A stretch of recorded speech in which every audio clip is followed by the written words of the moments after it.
مساء الفل والجمال. والنهارده معانا تجربه حصريه جدا للشاومي 15، احدث واقوى موبايل من شاومي ومعالج جديد نوفي. السلسله اللي كل سنه لما بتنزل موبايل جديد دايما بفكر وبقى يعني الشيطان بيلعب كده في دماغي ان انا ممكن اسيب ايفون واروح استخدم موبايل من شاومي، وهقول لك ليه في وسط الفيديو. لو انت مستني مهتم بالسلسله دي ما تنساش تعمل لايك للفيديو وتعمل سبسكرايب للقناه عشان عندنا الفتره اللي جايه مراجعات حصريه جدا، فما تنساش تبقى متابع. طبعا ما تنساش بقى كومنت تثبت حضورك.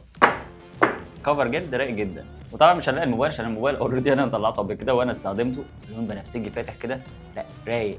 وسيبك بقى من كده، شايف حجم الموبايل قد ايه؟ 6.3 انش. صعب انا نسيت الاحجام دي من زمان.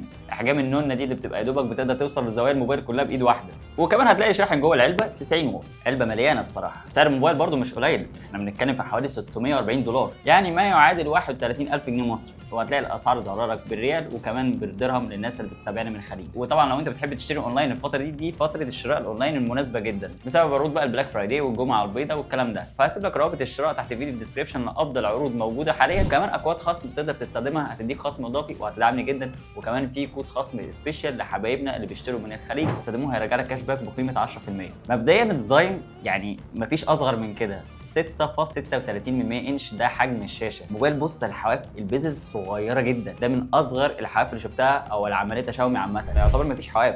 طبعا البصمه اللي لو خدت بالك طلقه، يعني بص تاني كده، تعالى بص تعالى تاني كده على غفله، تعالى تاني.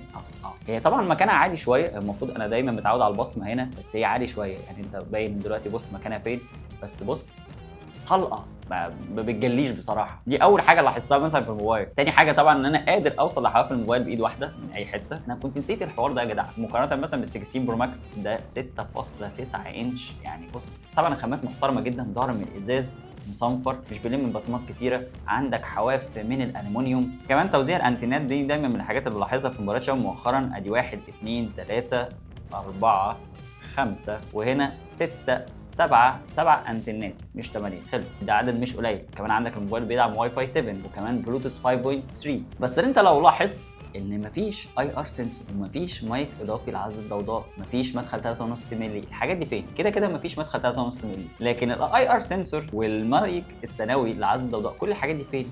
موجوده في ظهر الموبايل. الجزء ده من الكاميرا او الدايره دي فيها سنسورات بس هي مستخبيه خالص، لازم تقرب كده بعينك. الكاميرا يا دوبك بالعافيه عرفت اصورها، مش باينه خالص. بس هنا الاي ار سنسور هتلاقيه موجود عشان تتحكم في اي جهاز عندك بالريموت من خلال موبايلك. بس بدل ما هتوجه موبايلك بالشكل ده هتوجه موبايلك بالشكل ده، عشان الاي ار سنسور هيبقى كده مثلا لو توجهه مثلا على تكييف او حاجه، فحركه حلوه برضه عشان تخلي حواف الموبايل صافيه كده ما فيهاش اي دوشه او حاجه كتير. طبعا دي ملحوظه بسيطه كده عشان الناس اللي هتحتار هو فين الاي ار سنسور. يعني انا نفسي قعدت ادور شويه لغايه ما اكتشفت اللي هو هنا. طبعا ما ينفعش نتكلم عن خامات وما ينفعش نتكلم عن موبايل ب 640 دولار من غير ما نقول مقاومه ميه بمعماريه اي بي 68. يعني الموبايل يقدر يستحمل ميه بعمق متر ونص ولغايه 30 دقيقه. كل الحاجات دي لازم تكون موجوده فلاج شيب، وده فلاج شيب بتاع شاومي ده الصغير. في نسخه طبعا البرو اللي بتيجي بشاشه اكبر وبتيجي ببطاريه اكبر وبتيجي في تغييرات بسيطه في موضوع الكاميرا. عندك هنا شاشه من اروق الشاشات اللي اتفرجت عليها الفتره اللي فاتت. اولا حجمها مناسب جدا بصراحه لاي حد ايده صغيره، 6.36 انش من نوع ال تي بي او اوليد، تدعم مليار لون، تدعم اتش دي ار 10 بلس، تدعم الدولبي فيجن، تدعم 120 هرتز، توصل لسرعه 3200 نتس. شاشه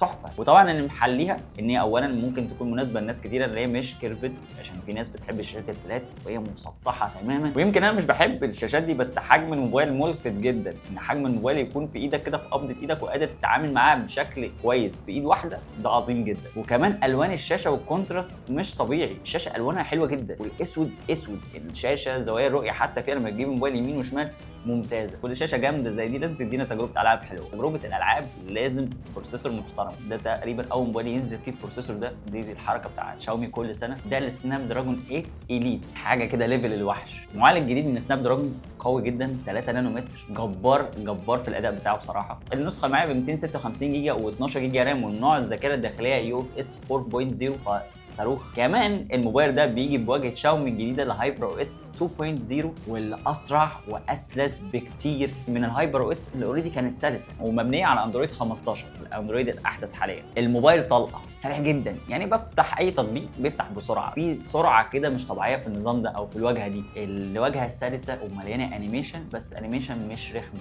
انيميشن سلسه كده وسريعه. وطبعا الكلام ده بينعكس على الالعاب. انت عندك مثلا ببجي تقدر تلعب على الترا اتش دي ار مع اكستريم او الترا فريم ريت، ولو هو طبعا هتاخد اعلى فريم ريت متاح حاليا هو الاكستريم فريم ريت مع بالانسد كواليتي، وده اللي بيوصل ل 60 فريم. طبعا هتقول لي ليه يا معلم ده مش بيدعم 120؟ طبعا ده لسه عشان معالج جديد فلسه اللعبه ما ظبطتش عليه، لكن اكيد طبعا هينزلوا 90 فريم او 120 فريم ممكن كمان. فطبعا بقى اداء سفاح بصراحه، الموبايل مش طبيعي. والاكتر بقى ملحوظه هتلاحظها في موضوع الاداء ده موضوع الستيريو سبيكر. السماعات اللي هنا بتدعم دولبي اتموس عاليه بطريقه مش طبيعيه. تعالى سمعك كده.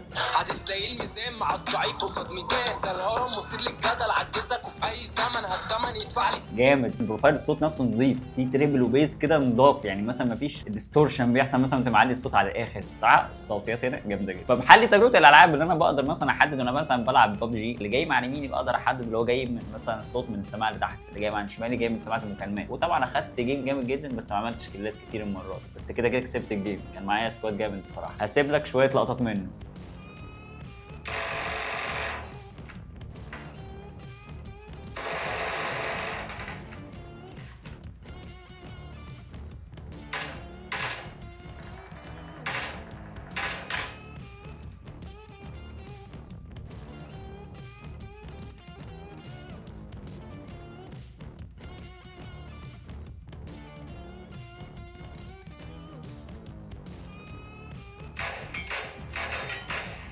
من الحاجات برضو المميزه جدا في الموبايل ده الكاميرات. انت عندك 3 كاميرات، 3 خمسينات، 50 50 50 لنفس مجموع الثانويه العامه بتاعتي، كان 50 كيمياء، 50 رياضه، 50 فرنساوي.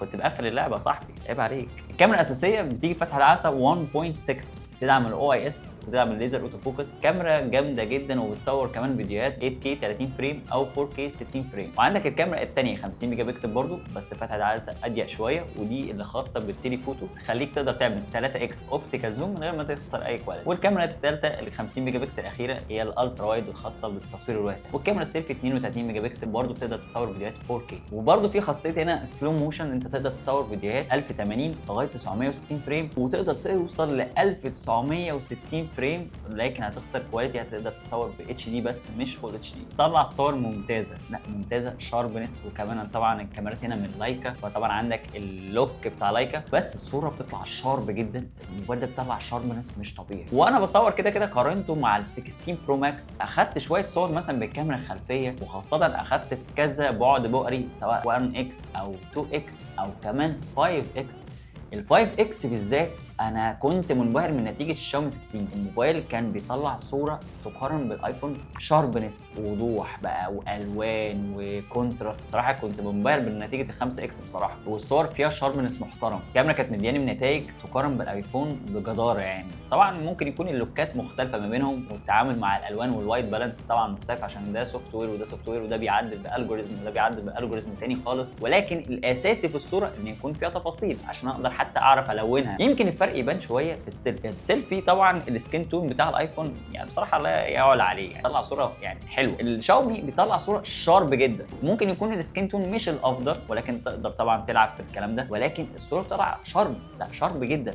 خاصة بقى في البورتريه. البورتريه يعني عازل الصورة، عازلها بالظبط، مفيش غلطة، مفيش هفوة. ولما بتزوم في الصورة مثلا وتزوم على ملامحي مثلا، في كمية تفاصيل في الصورة مش طبيعية. بس ممكن تكون السكين تون مش الأحسن، هي مش سيئة، بس يعني بصراحة أنا حابب من وجهة نظري أنا طبعا السكين تون بتاع الأيفون. ولكن الشاومي بيطلع لوك حلو جدا، ممكن يكون محبب للبعض، يعني ممكن أكون مثلا مش قابله عشان أنا مش حابه مثلا، لكن ما زال الصورة تحفة. موبايل فلاج شيب فاللي هو لازم يطلع لك صورة حلوة. طبعا بقى يهيأ لك إن الموبايل صغير، يعني بطاريه اقل من 5000 ملي امبير، يعني بطاريه مش هتدوم، يعني بطاريه هتفصل في السريع. لا يا معلم، البطاريه هنا 5400 ملي امبير، وده اللي بصراحه برضو فاجئني. لو انا كنت متخيل البطاريه تبقى 5000 ده ماكسيمم، يعني كده يبقى حلو قوي رضا. انا كنت متوقعها تبقى اقل، ولكن هنا بصراحه اتفاجئت ان البطاريه 5400 ملي امبير، وكمان جاي شاحن معاه سريع في العلبه 90 واط. كمان يا صاحبي خد الكبيره، بيدعم شحن لاسلكي 50 واط، وبيدعم شحن عكسي لاسلكي 10 واط عشان تشحن مثلا الايربودز بتاعتك، تشحن مثلا الباند او الساعه بتاعتك. كلام جامد جدا لغايه دلوقتي. يمكن الملحوظتين ان الموبايل مثلا ما فيهوش 3.5 مللي لو انت احتجت 3.5 مللي، وما فيهوش مدخل لميموري كارد،